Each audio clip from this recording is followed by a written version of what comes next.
YouTube, what is going on? Back with my latest video, back with an installment of Speculation Saturday. So I have a pretty cool one for you guys today. I want to talk about 3 Funko Pops that I think are going to become future grails, and also want to talk briefly about Funko Con as well and get your thoughts on that. So let's get right into it and see what I got.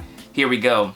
Listen, been in the game for a minute, clocking in because it's time to get down to business. Stunting is a habit, on me I'm good at it. Asking around town, I'm known as the Popsavage. Alright guys, before we get into this video, please smash that like button down below. Let me know you guys are enjoying these videos, and as always, if you're new to this channel, welcome. Hit subscribe button down below as well so you're updated to my most recent content.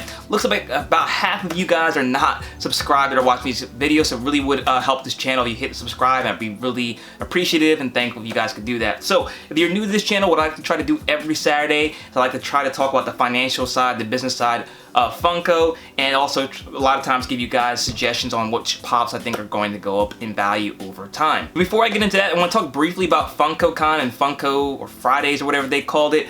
I just want to know your opinion in the comment section below. I left watching that live stream or whatever it was a little confused. I know this is like the financial side and business side of Funko, so I just want to know what you guys thought about it, because I'm confused as to who's Funko's target audience is. That's what I left thinking about that. It seemed like all week the events, like in person stuff, were told strictly that kids were not allowed, but the Funko Fridays thing was like basically for kids, was how I felt about it. And then the releases that they released were all nostalgic things for adults. We got, Jingle All the Way, and we got, anime, and we got a Ouija board with a smile. So it just felt very, very confusing for me. Sometimes Funko does confusing things where I just don't know who the target market is and who they're trying to talk to. Maybe that's just me, maybe it's my takeaway, you guys felt differently, but I'm really interested to see what you guys thought in the comment section below, just to make sure, for myself, to see if I was the only one confused or not. But the other thing I want to talk about with Funko Con is I just wanted to double down on one of the pops I suggested to you guys before. If you've not seen my previous video about my predictions for Funko Con, check that video out. But I want to double down on this pop right here, Fat Gum. I think this one's going to be one of the future grails. When I'm looking at the Funko Pops that are going to be future grails from conventions, I kind of go by what the price was on release day and how much percentage gain it's going to get from there on. So I know a lot of people are probably going to hop to the comment section right below and say that that White Rabbit's going to be the future grail. I don't think it will, because I think that the point is that now, I think Blacklight is a huge hype right now. I don't think people really care all that much other than FOMO, and I think that that won't appreciate in percentage value more than this will over time. So I think this is going to be the best one. The reason being is it's a popular character from a popular anime, and it seemed like supply was pretty limited on this. My GameStop only got 4. It sold out. The first thing that sold out on GameStop was that, and also it had production issues from Funko themselves for the lottery winner. So I think that one might be a little bit more scarce than people thought or think it is. And like I said, it's a popular character, so I'm gonna double down on that one. We'll see how this looks like a year from now, but I definitely pick up Fat Gum if you want that character in your collection. But like I said, I do have 3 Funko Pops that I want to suggest for you guys today. All I think are pretty undervalued, and definitely ones you might want to add to your collection, especially if you're fans. So let's get right into those. Alright, so the first character I want to suggest for you guys from a line that I've suggested before, and I just think this character, for, again, nostalgic purposes, might be one you want to pick up. I don't have this one, at least I don't think I do. Or actually, it says I do have it in my collection, I just don't have it in here, it's in storage somewhere. But it's Mr. Hanky from South Park. So I'm suggesting Mr. Hanky mainly because I think he's undervalued, and I think the whole line of South Park is still undervalued. But if you guys saw recently, South Park has been renewed for, I believe it's 14 seasons and 9 movies. In like a $900 million deal for South Park. So South Park's not going anywhere anytime soon. I think it's going to be maybe even bigger than it has been as far as introducing it to a new generation. So I definitely start picking up some of the vaulted pops from South Park. I've suggested other ones in the past. Make sure you check out those old videos. But Mr. Hanky's not one I really suggested it. The reason why I'm suggesting Mr. Hanky is I haven't watched South Park in maybe a year or 2, so I don't think they're still using Mr. Hanky, but it hasn't been used for a very, very long time. And if anybody grew up in the 90s like I do, we remember Mr. Hanky. So I definitely would pick that one up. He's only going for about 16 bucks. I know one of my friends who is a South Park fan who doesn't buy Funko Pops at all.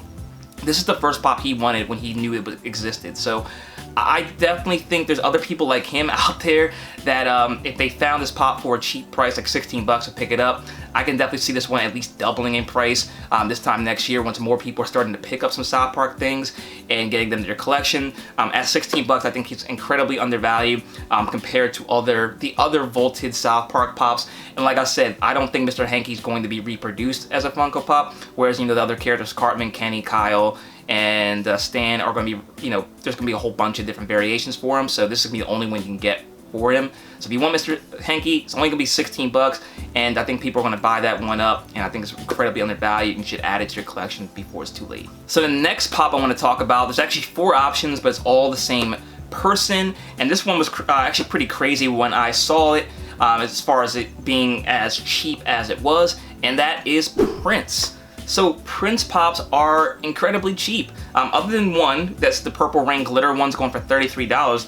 The other ones are going for $17, $16, and $11 respectively, which is incredibly cheap for an iconic artist such as Prince. I never was a big Prince fan growing up, but everybody around me really was. I definitely appreciate him as the artist, and I believe many other people do as well. When you compare Prince to other artists out there, especially ones that have passed away, such as like Kurt Cobain, Michael Jackson, you know, other artists like that, he's incredibly cheap, and he is vaulted. Every single one of his pops are vaulted, so they will not make any more of this. When I suggest a lot of Funko Pops to you guys, I always keep in mind that there's people outside the hobby that are going to like these things. If I told or showed a Prince fan, like people in my family that I know, that this thing existed, they would buy it, even if it was 30, 40, 50 bucks, because they're such big fans of Prince. I think at these prices of $17, $16, and $11, you can't go wrong. I think they're at least going to catch up the glitter one, and the glitter one's going to become the Grail, like 100 bucks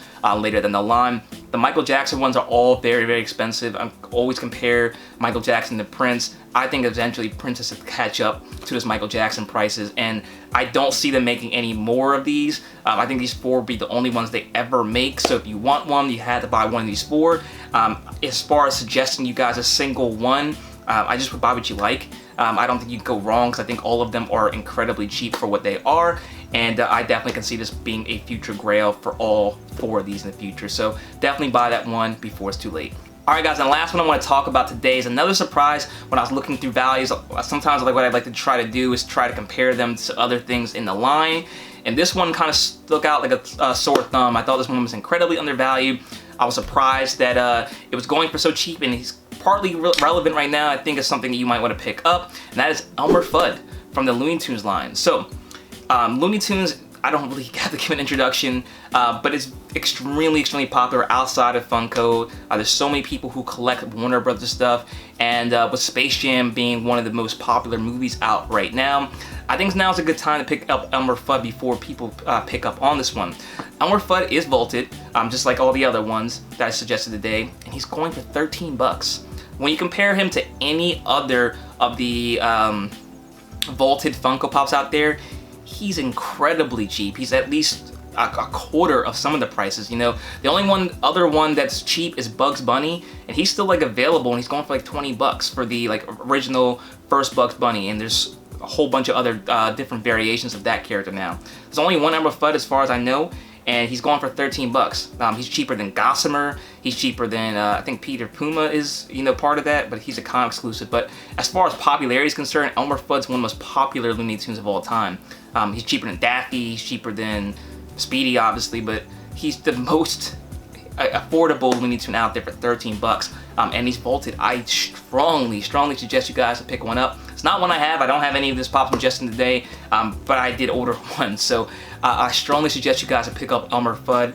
I don't think you can go wrong. The downside risk, I don't think there is any. I think people would at least spend 10 bucks on this one, so your downside risk is $3, but the upside potential for Elmer Fudd, I can definitely see us talking about this pop as a $50 to $100 pop one day soon, you know, 2 to 3 years from now. So that is all I have for you guys today. I strongly suggest all of these, but if anything else above all, I think that Elmer Fudd is highly undervalued. So there you guys go. Let me know what you guys thought in the comment section below about the suggestions, and also about Funko Con, and if I'm the only one that was left confused from that thing as well. So that's all I have. As always, make sure you hit the like button, comment, share, subscribe if you're new. Check me out on my second channel at Savage Breaks, where I do Pokemon and sport card openings, and also check me out on my Instagram at ThePopSavage. You can stay connected there too.